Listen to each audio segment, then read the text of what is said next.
Hey, what's up, all-wheel drivers? Coming to you from the top of one of my favorite peaks.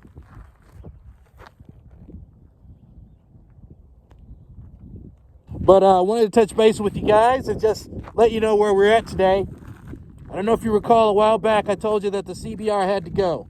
And a lot of the reason why I decided to get off of the CBR is because the gearing was such that it was very particular in the way that you had to ride that bike. So one of the things I'm contrasting right now as I ride this bike, I'll give you a little history on this bike here in a second, is that the gearing is really key in terms of how you want to get the most out of the ride. I like to go through the canyons. I like to go through sweeping corners. I like to hold momentum, drive out of the corner, just like everybody else on a sport bike. And on the CBR, you had to be in a really low gear to get that to happen effectively. And it was just a little off-putting sometimes because you don't expect to be in first and second so much when you're doing about 60, 50 miles per hour through the corners. And it's just a weird thing to have to adjust to. On this bike, I can be in fifth gear and get the drive line out of the corner in as effective a way as if I were on, say, a Super Sport 600 in third or second. It's very interesting, and it's hard to really put into perspective unless you ride this bike. But this is a 2016 single R BMW. I've had one of these before. The first one I had was in 14 when they first came out. I was riding a Tuono first gen, and I wanted something that had a very similar power delivery and torque delivery, but I didn't necessarily have to have a V-twin because V-twins can be extreme when you come on the power at low RPM, low speed. They just snap and up you go. And I don't mind that sometimes, but sometimes you don't want that kind of unpredictability.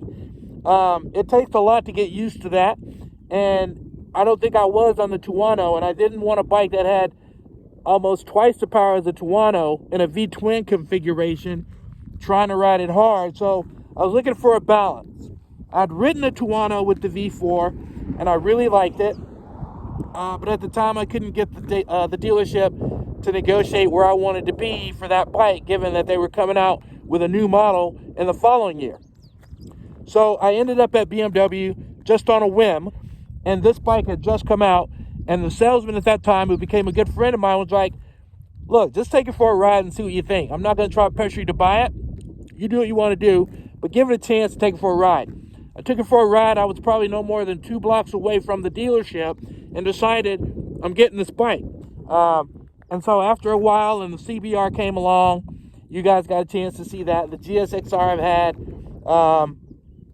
I've had quite a few bikes, the Super Duke 1290, and I've kind of come back to this bike because it's everything that I want in a sport bike and all the things I don't. Riding in that position that you have to on a sport bike can take a lot out of you.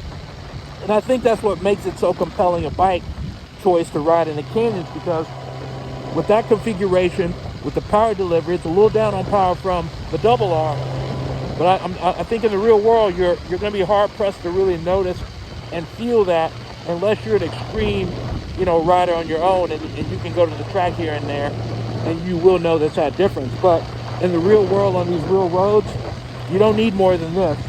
And this is slightly down from the CBR's power.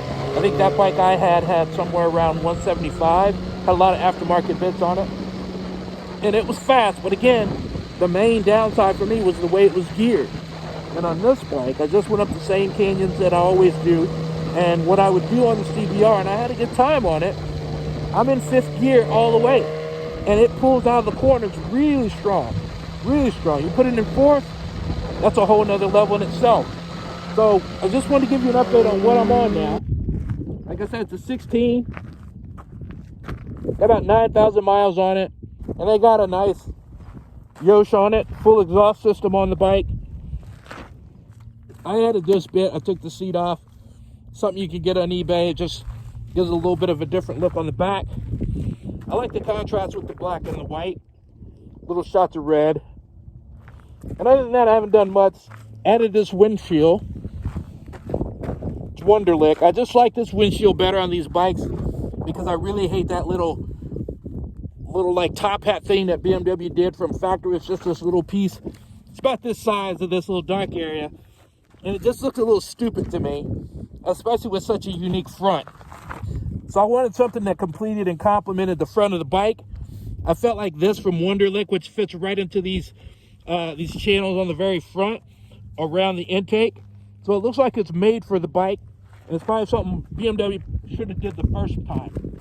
Aside from that, everything is stock except Brembo brake master cylinder kit. It brakes pretty well. It bites a little more than I like, but that's just something you get used to. Start up, get a sound, check.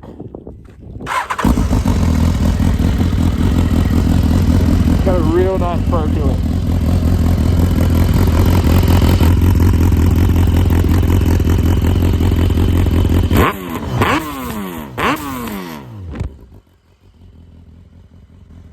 When you're actually riding it, it sounds pretty dope. Still has that pop on decel. Every time you close the throttle, it pops. This particular model has the quick shift up, but not the quick shift down. It's a little clunky. I think that's what people have said about the bike in years past.